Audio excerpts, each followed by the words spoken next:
Shalom, selamat hari Minggu adik-adik semua. Adik-adik yang diberkati Tuhan Yesus, apa kabarnya?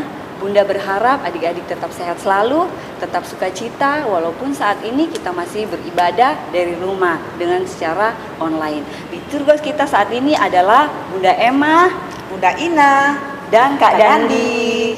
Adik-adik, sebelum kita mulai ibadah, mari kita bersaat teduh. Saat teduh mulai. Saat teduh selesai. Adik-adik, mari kita bangkit berdiri dan kita memuji Tuhan dari Kidung Ceria 19 yang Maha Kasih. Kita menyanyi pakai gerakan ya adik-adik, ikuti Bunda.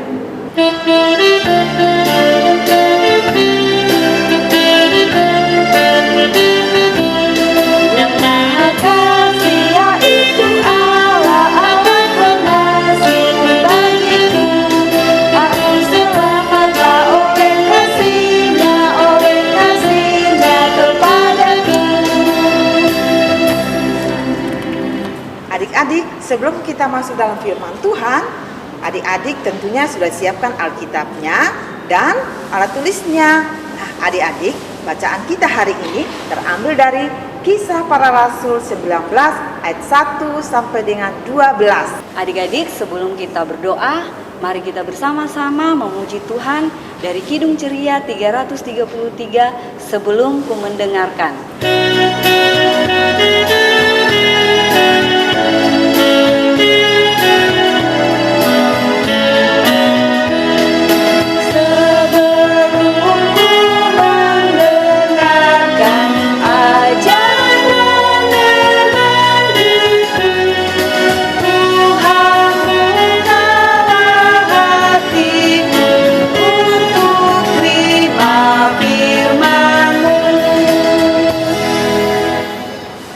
Adik-adik, kita berdoa. Tuhan Yesus yang baik, saat ini kami akan bersama-sama mendengarkan firman-Mu. Kiranya Tuhan Yesus, Engkau memberikan Roh-Mu yang kudus Tuhan, untuk memampukan kami agar kami bisa menjadi pelaku-pelaku firman-Mu. Engkau memberkati setiap kakak bunda yang boleh membawakan firman-Mu, kuasai mereka dengan Roh-Mu yang kudus. Tuhan Yesus yang baik, inilah doa kami dan hanya kepadamu kami berdoa. Amin. Mari kita membaca firman Tuhan hari ini yang terambil dari Kisah Para Rasul pasal 19 ayat 1 sampai dengan 12 yang menyatakan demikian. Ketika Apolos masih di Korintus, Paulus sudah menjelajah daerah-daerah pedalaman dan tiba di Efesus. Di situ didapatinya beberapa orang murid. Katanya kepada mereka, "Sudahkah kamu menerima Roh Kudus ketika kamu menjadi percaya?" Akan tetapi mereka menjawab dia, "Belum, bahkan kami belum pernah mendengar bahwa ada Roh Kudus." Lalu kata Paulus kepada mereka, "Kalau begitu dengan baptisan manakah kamu telah dibaptis?"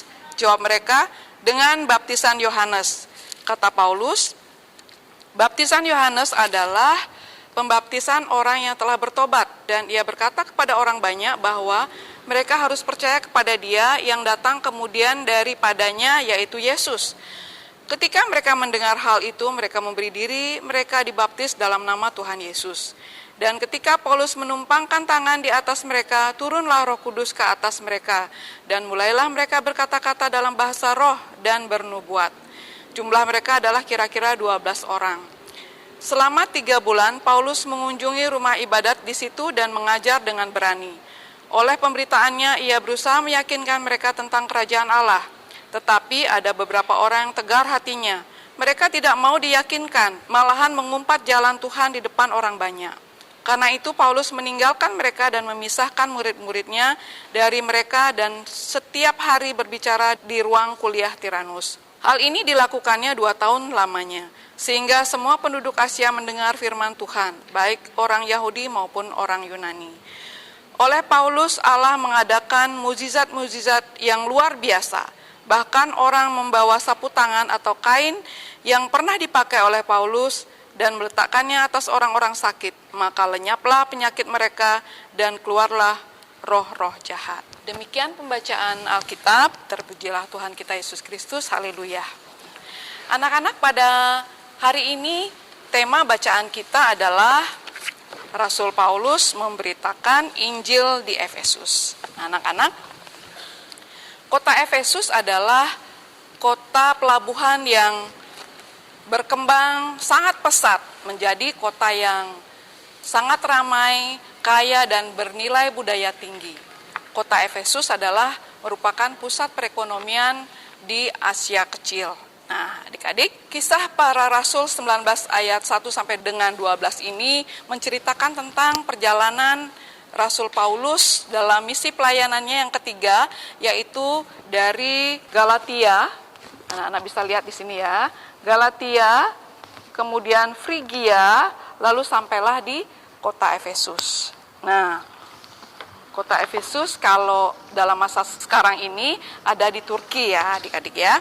Nah, ini Bunda punya gambar tentang kota Efesus pada zaman sekarang ini ya. Nah, ini Rasul Paulus.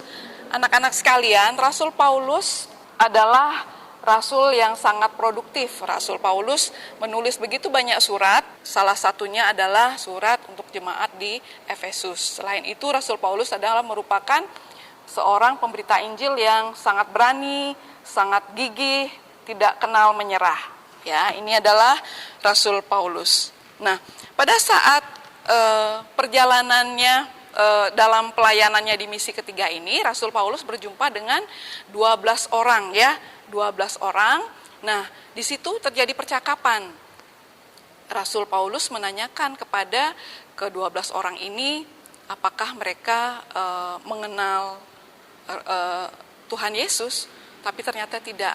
Mereka adalah orang Kristen yang tidak 100% Kristen. Apa sih maksudnya? Kok bisa ya Bunda ya? Orang itu adalah orang yang tidak 100% Kristen. Ternyata mereka hanya mengenal baptisan Yohanes, yaitu baptisan pertobatan.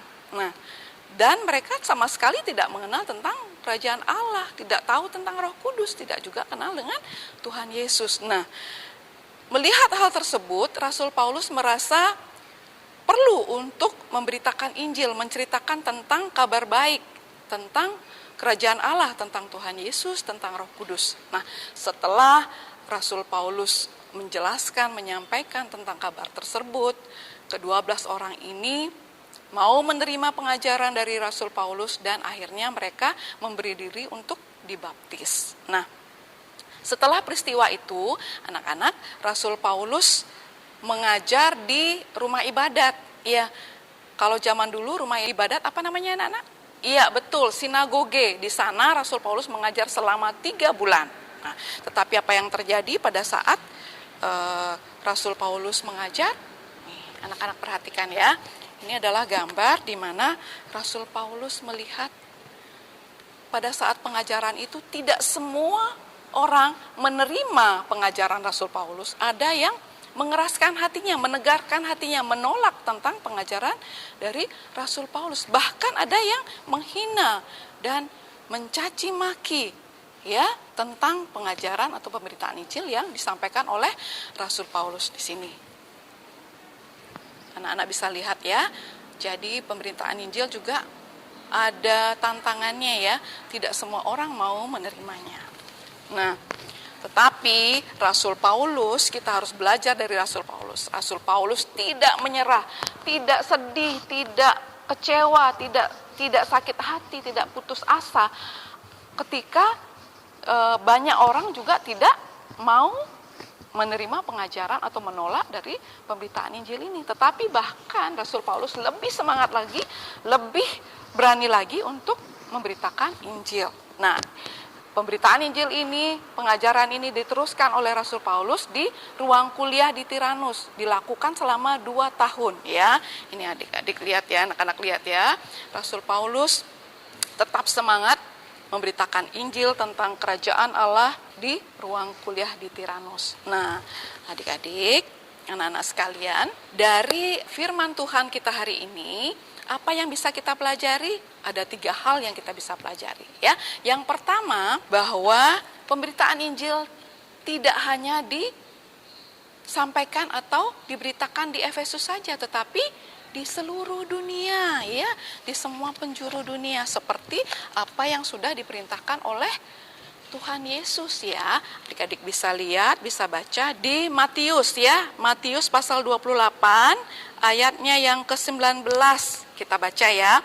Karena itu pergilah, jadikanlah semua bangsa muridku dan baptislah mereka dalam nama Bapa dan Anak dan Roh Kudus. Nah, itu adalah amanat Tuhan Yesus untuk kita semuanya, ya.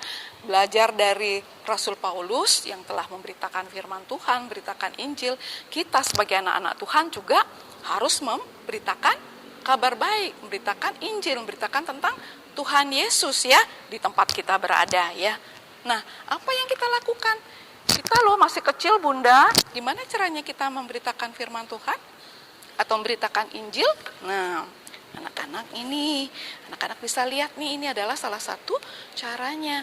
Anak-anak bisa mengajak teman-teman untuk rajin membaca Alkitab, ya. Dengan bersikap, bertingkah laku yang baik seturut akan kehendak Tuhan. Jadi anak-anak bisa menjadi pemberita Injil. Oh, ternyata ya anak Tuhan tuh seperti itu ya. Dengan sikap tingkah laku yang baik, orang bisa melihat bagaimana anak-anak Tuhan. Nah, itu yang pertama.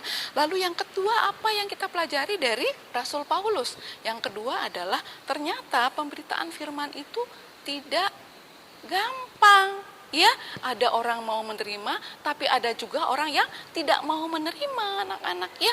Ada orang yang marah, ada orang yang kesel, ya, nggak mau, apaan sih itu, gitu ya.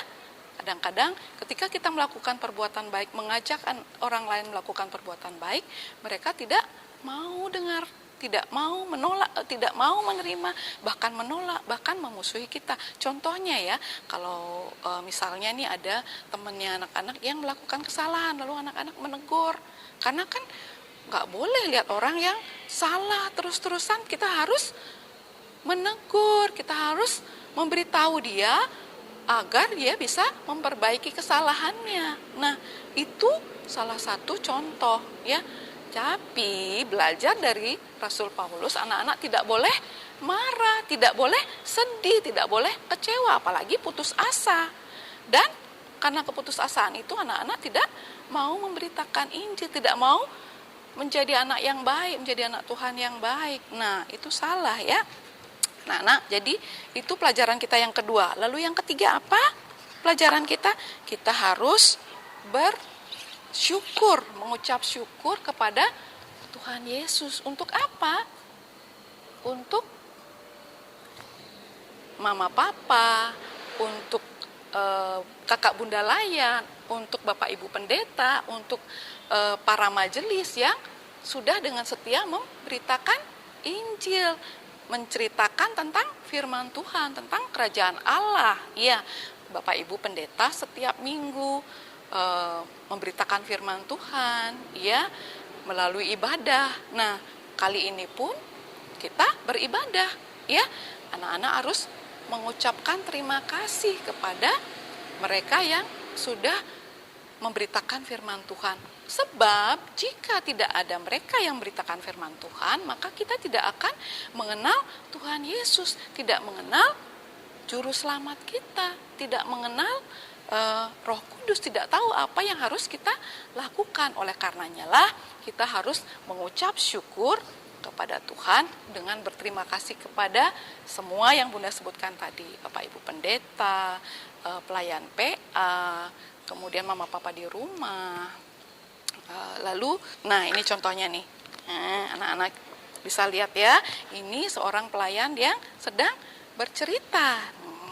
Di IMPA juga ya, dan hari ini juga kita belajar ya, kita mendengarkan firman Tuhan, lalu kita sama-sama belajar. Nah ini contohnya ya, para pelayan menceritakan tentang kerajaan Allah, tuh ada gambarnya Tuhan Yesus di sini. Nah nih ya, semuanya memperhatikan dengan baik supaya mereka memahami dan selanjutnya untuk bisa mengerti dan melakukan firman Tuhan. Nah anak-anak ini juga nih, berterima kasih juga kepada orang tua yang sudah membimbing kita dalam pengenalan kita kepada Tuhan Yesus. Nah, anak-anak, demikian firman Tuhan kita hari ini. Ada satu hal yang Bunda mau ajak anak-anak melakukan aktivitas, yaitu anak-anak Bunda tugaskan untuk membaca Alkitab selama 1 minggu. Nah, di sini anak-anak boleh buat tuh di bukunya ya. Anak-anak punya buku tulis kan? Khusus untuk ibadah hari Minggu pelayanan anak-anak tulis tuh. Nih, hari ini Minggu 4 Oktober 2020, bacaannya dari Kisah Para Rasul 19 ayat 1 sampai dengan 12. Pesan apa yang kita dapatkan? Nah, di sini ada anak-anak harus apa? Harus bersikap dan bertingkah laku yang baik, memberitakan firman Tuhan. Ya, anak-anak juga harus rajin membaca Alkitab. Kenapa? Karena kalau kita nggak rajin baca Alkitab, bagaimana kita bisa bercerita tentang firman Tuhan, tentang kabar baik, tentang Tuhan Yesus kepada orang lain. Nah, ini ya. Di sini anak-anak juga bisa tulis tantangannya seperti apa. Tantangannya adalah mungkin anak-anak malas ya, lebih enak main, lebih enak tidur daripada baca Alkitab. Ya. Nah, lalu berikutnya hari Senin tanggal 5 Oktober 2020. Apa yang anak-anak baca? Nah, anak tulis di sini bacaannya, lalu pesannya seperti apa. Demikian seterusnya anak-anak lengkapi sampai 1 minggu. Setelah lengkap, anak-anak boleh kirimkan di WhatsApp kepada kakak dan Bunda Layan. Ya, demikian firman Tuhan hari ini. Selamat hari Minggu anak-anak sekalian. Kiranya apa yang kita pelajari hari ini boleh menjadi bekal, menjadi panduan, menjadi apa yang bisa kita lakukan dalam kehidupan kita hari lepas hari. Tuhan Yesus memberkati. Nah, adik-adik, kita sudah bersama-sama mendengarkan firman Tuhan yang dibawakan oleh kakak dan bunda.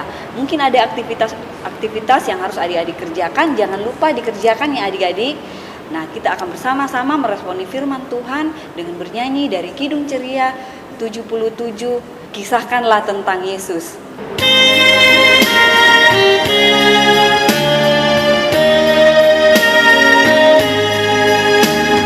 Kisahkanlah tentang Yesus, ku mau dengar.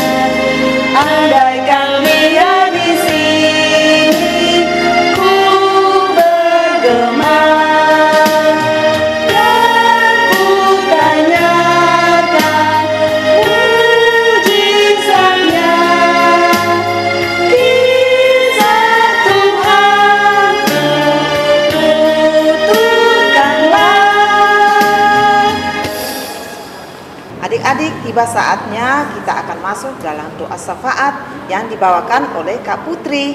Adik-adik, mari lipat tangannya, tundukkan kepala, tutup mata, dan mari kita berdoa.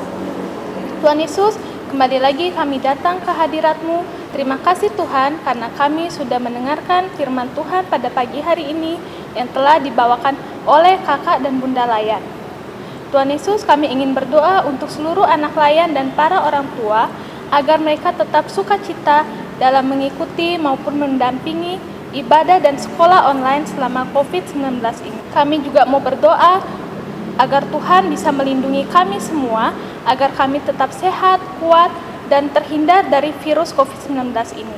Kami juga mau berdoa untuk gereja kami, mulai dari KMJ sampai ke seluruh Pelkat, khususnya Pelkat PA yang baru saja melaksanakan pemilihan kepengurusan yang baru. Tuhan kiranya pimpin agar para pengurus baru bisa menjalankan tugas dan tanggung jawabnya dengan baik. Demikianlah doa kami Tuhan, dalam nama Tuhan Yesus Kristus yang telah mengajarkan kami berdoa. Bapa kami yang di surga, dikuduskanlah namamu. Datanglah kerajaan-Mu, jadilah kehendak-Mu di bumi seperti di surga. Berikanlah kami pada hari ini makanan kami yang secukupnya. Dan ampunlah kami akan kesalahan kami, seperti kami juga mengampuni orang yang bersalah kepada kami. Dan janganlah membawa kami ke dalam pencobaan, tetapi lepaskanlah kami daripada yang jahat. Karena Engkau yang empunya kerajaan dan kuasa dan kemuliaan sampai selama-lamanya.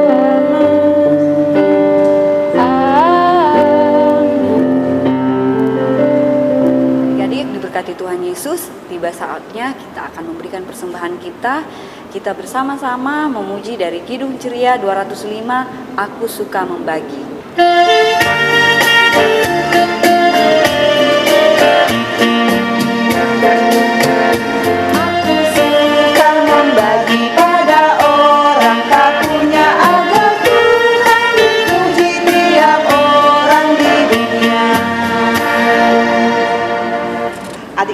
persembahan yang adik-adik berikan nanti bisa minta tolong papa dan mama untuk bawa ke gereja.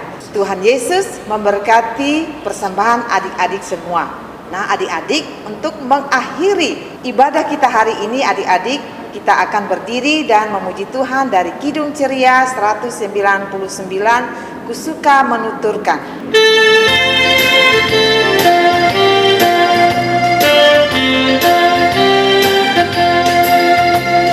Kusuka menuturkan cerita mulia, cerita Tuhan Yesus dan cinta kasih-Nya.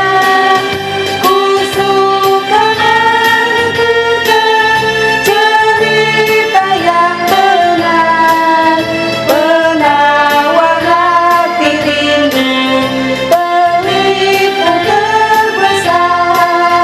Kusuka menuturkan, kusuka memasyurkan cerita Tuhan Yesus dan cinta kasih-Nya.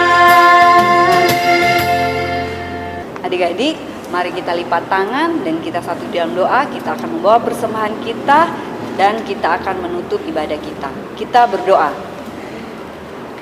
Terima kasih Tuhan Yesus, kalau saat ini kami boleh memberikan persembahan syukur kami kepadamu. Kiranya Tuhan Yesus, Engkau memberkati persembahan syukur kami ini Tuhan. Dan saat ini ya Tuhan, kami juga akan mengakhiri ibadah kami. Kiranya kasih dan penyertaan-Mu tetap menyertai kami mulai dari saat ini sampai selama-lamanya.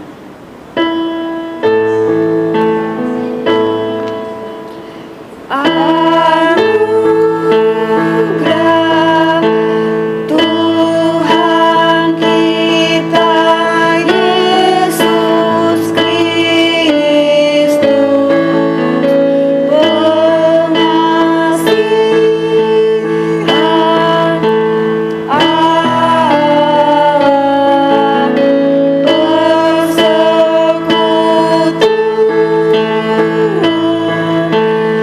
dalam Roh Kudus, kiranya menyertai kita.